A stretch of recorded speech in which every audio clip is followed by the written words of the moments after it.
तो आज हम न्यूमेरिकल लगाएंगे किससे रिलेटेड, न्यूमेरिकल लगाएंगे रेजिस्टेंस रिलेटेड कि अगर रेजिस्टेंस दिया हुआ है तो कॉम्बिनेशन करके कैसे उसका हम क्या निकाल सकते हैं, इक्विवेलेंट रेजिस्टेंस निकाल सकते हैं। जैसे यहाँ क्वेश्चन दिया है, देखो ये तो रेजिस्टेंस किसमें जुड़े हुए हैं, ये तो किसमें जुड़े हुए हैं, ये तो सीरीज में है, और ये कैसे है, ये कैसे रेजिस्टेंस है, पैरेलल इनका निकालना है ए और बी के बीच में इक्विवेलेंट रेजिस्टेंस। तो देखो सबसे पहले आप शुरू कर देखेंगे कि अगर आप इन दोनों को सॉल्व कर लें, इन दोनों को सॉल्व कर लिया R1 और R2 को सीरीज में, सबसे पहले इनको सॉल्व कर लिया, जब इनको सॉल्व करेंगे तो यहाँ पे एक रेजिस्टेंस आ जाएगा, आएगा ना एक, तो फिर जब एक यहाँ आएगा तो ये और ये किसमें हो जाएंगे, पैरेलल में हो जाएंगे, तब हमें क्या करेगा, टोटल मिल जाएगा। तो मान लिया यहाँ क्या लिखेंगे, R1 and R2 R in किसमें है, तो सीरीज में। अब देखो हम इक्विवेलेंट तो निकाल नहीं रहे, इक्विवेलेंट तो आया नहीं, टोटल तो निकल नहीं रहा है, क्योंकि अभी यहां भी करना है, तो इसको क्या मान लेंगे हम, R डैश, क्या मान लेंगे, R डैश, क्या है R डैश आया, R डैश क्या होगा, R1 प्लस R2, R1 की वैल्यू कितनी 6, R2 वैल्यू कितनी 6, 6 कितना हो गया 12, R डैश हो जाएगा। इन दोनों को जोड़ने के बाद मिला बेटा हमें R डैश मिला।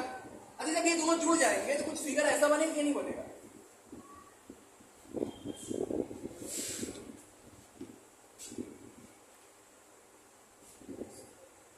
जो कि एक हो गया तो कुछ फिगर ऐसे ही तो बनेगा।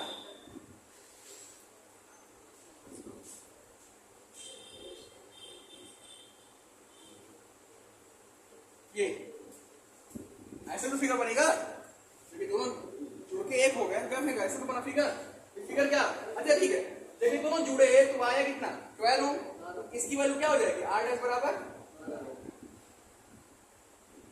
ये क्या है इसकी वैल्यू R3 बराबर, देखो R डैश की वैल्यू कितनी है 12 और R3 क्या है 6, और ये दोनों है किसमें पैरेलल में, तो क्या लिखेंगे R dash and R3 R in, वो क्या जाएगा, अब इक्विवेलेंट मिलेगा ना, तो साहब क्यों इक्विवेलेंट मिलेगा, क्योंकि ये दोनों जुड़ने के बाद कोई एक ही तो बचेगा, और जो एक ही बचता है रेजिस्टेंस, यानी वो पूरा सब कुछ जोड़ जाड़ के एक रेजिस्टेंस निकाला गया, कितना इक्विवेलेंट आ रहा है ना। तो यहाँ क्या लिखेंगे, इक्विवेलेंट के लिए हमेशा क्या साइन लिखेंगे, R का रखेंगे, ना R1 ना R2 ना R डैश ना कुछ R रखेंगे, ठीक है। पहली क्या है 1/R डैश, और दूसरे क्या है 1/R, R डैश की वैल्यू कितनी है, R3 की वैल्यू कितनी है 6 1 जा 12 1 जा 12 6 जा। अब ये हम 1/R की वैल्यू निकालें, हमें निकालें किसकी वैल्यू है R की, तो ये पलट गया, जब ये पलट गया तो ये फंक्शन भी क्या हो जाएगा, पलट जाएगा, तो क्या हो जाएगा 72/18, 18 4 जा 72, तो R बराबर क्या आ गया। अच्छा अगर हमने कंडीशन बताई कि जब हम पैरेलल में जोड़ते हैं किसी चीज को जो इक्विवेलेंट वैल्यू आती है तो दोनों इंडिविजुअल से कम होती है, देखो इंडिविजुअल कम है कि नहीं 4, यहाँ 12 6, लेकिन इसकी वैल्यू क्या आई 4, क्लियर। तो जब हम किसी रेजिस्टेंस को पैरेलल में जोड़ते हैं तो वहां पे किसकी वैल्यू बढ़ जाती है, किसकी वैल्यू घट जाती है, क्वेश्चन है आसान मुझसे। जब कोई क्या कहते हैं पैरेलल में हम रेजिस्टेंस को जोड़ते हैं तो क्यों जोड़ते हैं, पैरेलल में रेजिस्टेंस क्यों जोड़ते हैं, हमें वहां किस चीज की वैल्यू ज्यादा चाहिए होती है, किस चीज की वैल्यू कम चाहिए होती है, रेजिस्टेंस की वैल्यू कम चाहिए होती है और करंट की वैल्यू ज्यादा चाहिए होती है। पढ़ा नहीं रहे हो घर में तुम लोग, चलो ऐसे नोट कर लो फिर आगे बताते हैं। देखो यहाँ क्वेश्चन देखो यहाँ पे क्या कह रहा है, इसके बीच में हमें इक्विवेलेंट रेजिस्टेंस निकालना है, ये दोनों किसमें पैरेलल, ये दोनों किसमें पैरेलल, तो क्या करेंगे पहले क्या लिखेंगे R1 and R2 R in, R parallel R in नहीं, जब ये दोनों पैरेलल हैं, चश्मा नहीं है ये रेजिस्टेंस के इसको है, ठीक है, तो 1/R डैश, क्योंकि इक्विवेलेंट तो निकाल नहीं रहे, इक्विवेलेंट निकालो तो R डैश क्या हो जाएगा 1/R1 R1 plus 1 upon R2। R1 की वैल्यू क्या 6, R2 की वैल्यू क्या 6। अच्छा 6 एलसीएम ये 2, 1 अपॉन R डैश बराबर क्या आ गया 1 अपॉन 6। तो R डैश क्या हो जाएगा 6 अपॉन, ये पलट गया, ये भी तो यही पलट जाएगा, 2 1 जा 2 2 3 जा 6। तो R डैश बराबर कितना आ गया 3 ओम। कितना आ गया 3 ओम। और यहाँ पे ध्यान दो ऐसे ही R3 एंड R4 भी क्या होगा,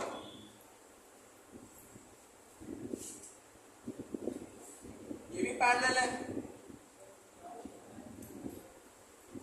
तो क्या होगा ये R डबल डैश हो जाएगा। क्या होगा R double dash, single dash double dash, क्योंकि इक्विवेलेंट नहीं निकला। जब तक इक्विवेलेंट नहीं निकले तब डैश ही डैश लगाते चलो, ठीक है। यहाँ R3 प्लस R4 कुछ यही तो आएगा आंसर इसमें भी 1/6 पे 1/6 कितना हो जाएगा 8 बटे 2 कितना हो जाएगा 6/2।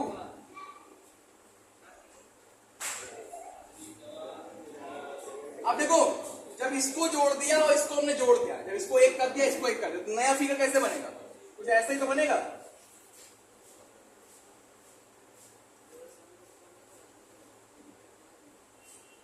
कुछ ऐसे तो बनेगा। जब इनको इक्विवेलेंट कर दिया और इसको इक्विवेलेंट कर दिया, कुछ ऐसे तो बना। यहाँ कितना आ गया 3 ओम आया। अब इसकी वैल्यू क्या है, ये R डैश है हमारा, और ये क्या है R डबल डैश। अब यहाँ क्या लिखेंगे R dash and R double dash are in series.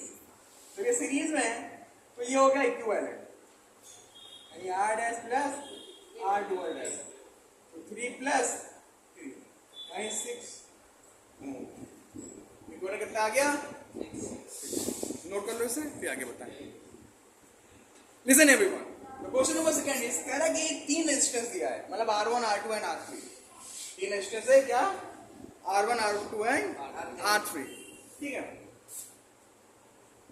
Each की वैल्यू है 2 ओम, R2 की भी कितनी वैल्यू है 2 ओम, और R3 की भी क्या है। क्या है इनको कैसे कंबाइन करें कि टोटल रेजिस्टेंस में क्या मिले, टोटल में क्या मिले 3। अच्छा सोचो अगर हम इनको सीरीज में कर दिए, लो सब सीरीज में कर दिए, तो सब सीरीज में कर दिए तो 2 2 2 कितना हो जाएगा 6, तब भी नहीं आया 3, नहीं आया ना। तो आप पैरेलल में कर दो सब, तो क्या हो जाएगा 1/2 1/2 1/2 क्या आएगा, आप चेक करते हैं चलो। यस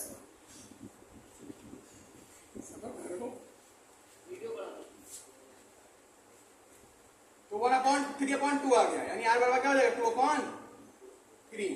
अब भी नहीं आया, चलो ठीक है। 2 को हम रखते हैं सीरीज में और 1 को हम रखते हैं किसमें पैरेलल। आप देखो आता है तो 2 तो क्या हो गई 4 और नीचे कितना है 2, ये 4 हो गया और ये 2 ही तो बचा है यहाँ पे। अब ये पैरेलल है, आप लोग इसका क्या इक्विवेलेंट क्या आएगा 1/4 प्लस 1/2 क्या हो जाएगा 2 प्लस 4/8 क्या आ गया 8/6 आएगा। अभी भी नहीं आया 3, अभी भी नहीं आया 3। अरे यार 2 1 2। अब एक कंडीशन बच रही है, ना तो सीरीज में आ रहा है, ना तो तीनों पैरेलल में आ रहा है, ना तो 2 को पैरेलल किया, 2 को सीरीज में किया, 1 पैरेलल किया। ये 3 कंडीशन नहीं फॉलो किया। एक चौथी कंडीशन बचती है, क्या बचती है कि 2 को पैरेलल कर दो और 1 को सीरीज कर दो। इस कंडीशन में चेक करते हैं। चलो 2 को क्या कर लिया हमने, ये मान लिया ए पॉइंट है, एक यहां पे हमने क्या मान लिया इसमें से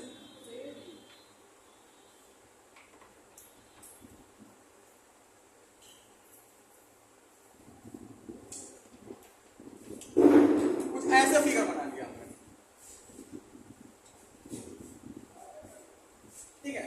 अब चेक करते हैं, इसको पहले क्या मान लिया हमने, दूसरे वाले को और तीसरे वाले को आखिरी। तो यहां क्या लिखेंगे here R2 and R3 are in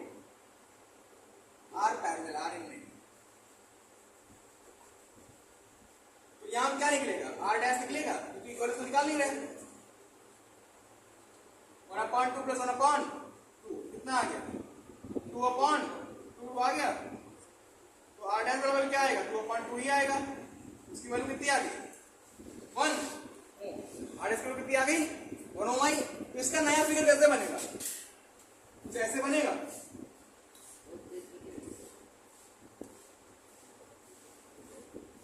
इसकी वैल्यू क्या आ गई, 1 ओम। और ये क्या था, ये R1 की वैल्यू थी। और ये हम मारेंगे चीज पर सही हो जाओगे। अब जा रहे हो, ध्यान मत। तो अब क्या होगा, ये हम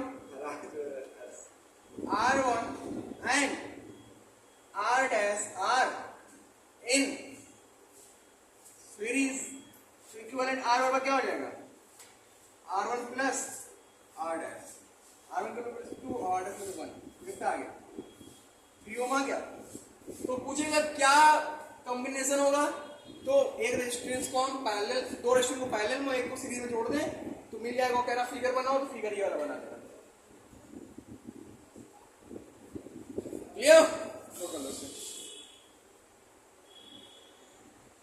यहां देखो, यहां पे इक्विवेलेंट रेजिस्टेंस निकालना में ए और बी के बीच, हमें ए और बी से मतलब है, यानी ये दोनों लाइन किसमें आ गई, पैरेलल सीरीज। बेटा एक ही हाथ से जुड़े हुए हैं, देख लो एक ही हाथ से जुड़े हुए हैं, ये दोनों के बीच निकालना है।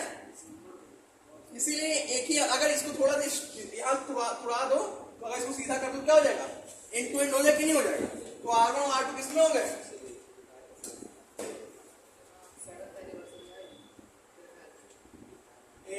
याद ध्यान दो। तो R डैश बराबर क्या हो जाएगा, R1 plus R2, 1 ohm plus 2 ओम कितना आ गया, 3 ओम। R डैश की कितनी आ गई, 3 ओम आई।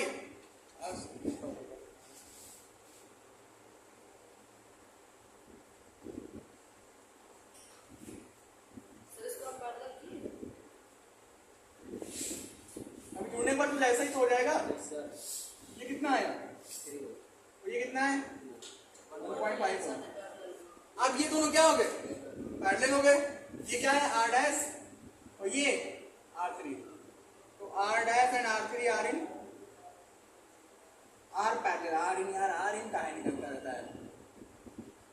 तो 1/r इक्विवेलेंट निकल रहा है ना, इक्विवेलेंट वैल्यू आ रही है R dash plus R3। R dash की वैल्यू 3 और R3 की वैल्यू 1.5। अब इनका एलसीएम कितना आ गया, 3 आया। 3 1 जा 3 है ना, एक बार कटा तो यहाँ पे 1 ही रहेगा। और 1 2 जा 2 into 1 यहाँ 1 into 1, तो 1 प्लस 2/3 यानी 3/3 यानी कितना आ गया, R बराबर में 3/3 आएगा यानी 1। इक्विवेलेंट कितना आया, 1 ओम के बराबर आया। सर डायग्राम बनाना पड़ेगा, हाँ लाइन टू लाइन डायग्राम बनाना पड़ेगा आपको, अदरवाइज आप खुद ही नहीं समझ पाओगे, कंफ्यूज हो जाओगे। क्लियर, नोट कर लो। धन्यवाद। हम